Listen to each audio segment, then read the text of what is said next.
Horas, pada mulanya beginilah kejadian makhluk menurut Habataon. Pada mulanya para makhluk itu tinggal di kayangan, dan kayangan itu ada 7 tingkat ya. Dan pada mulanya para makhluk itu adalah ruh atau spirit ya, belum mempunyai daging dan darah.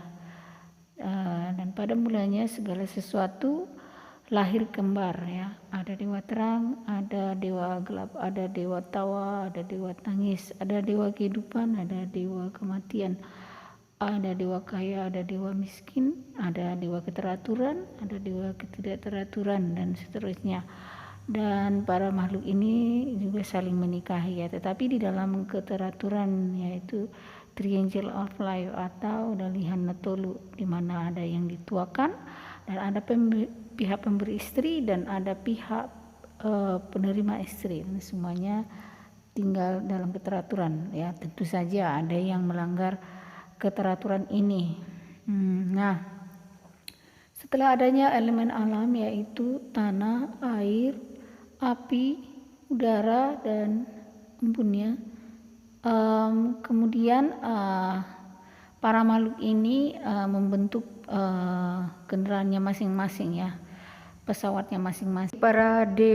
Jadi para dewa ini atau Namartua ini bisa pergi kemana saja dan bisa ada di mana saja.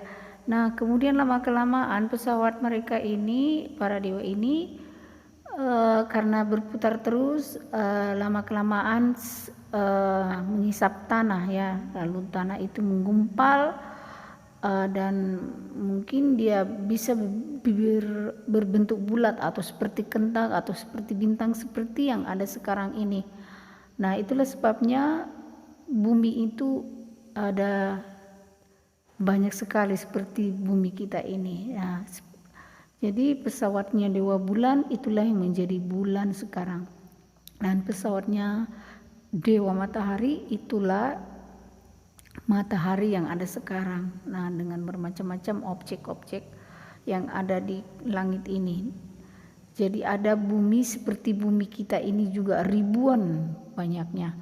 Nah, untuk membuat keteraturan di 7 tingkat kayangan, di 7 tingkat langit, maka Tuhan membuat dunia ini di dalam 3 aturan Debata Natolu, yaitu dunia bagian atas dipimpin oleh Debata Batara Guru, dunia bagian tengah dipimpin oleh Debata Sri, dunia bagian bawah dipimpin oleh Debata Mangala Bulan.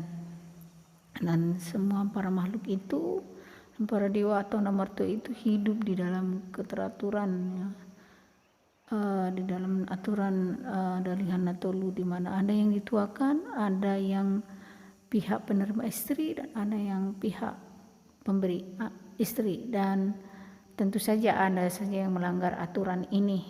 Nah, setelah ada 5 elemen alam yaitu air, api, tanah, udara, dan embun, barulah ada tanaman. Nah, setelah ada tanaman barulah ada binatang. Nah, kemudian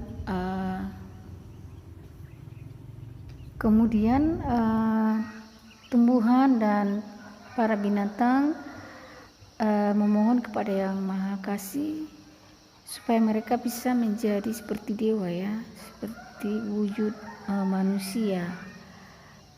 Lalu para tanaman dan para binatang ini belajar untuk menjadi manusia, untuk menjadi seperti dewa ya,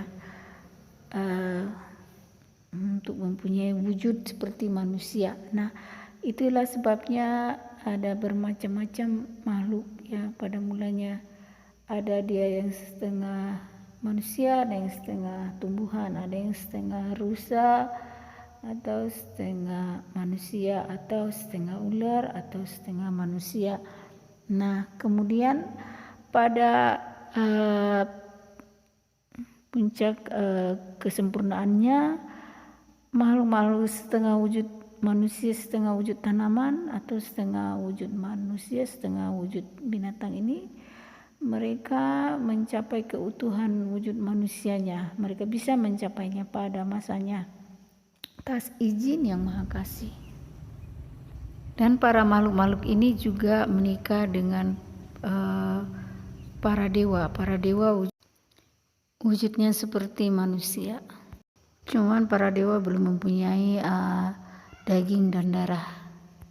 Bilakah para makhluk spirit ini atau para dewa ini akhirnya mempunyai tubuh yang mempunyai darah dan daging seperti kita sekarang ini, adalah kita ketahui dari cerita yang diturunkan oleh tua-tua kepada keturunannya di setiap tempat ya, itu berbeda-beda. Karena itu adalah keajaiban dari Tuhan yang Maha Pengasih untuk membuat dunia ini berwarna-warni ya. Kejadian manusia di setiap tempat itu berbeda-beda ya, tergantung dewa mana yang pertama lahir di sana. Beda di Jepang, di Korea, di Jawa, di Batak dan sebagainya.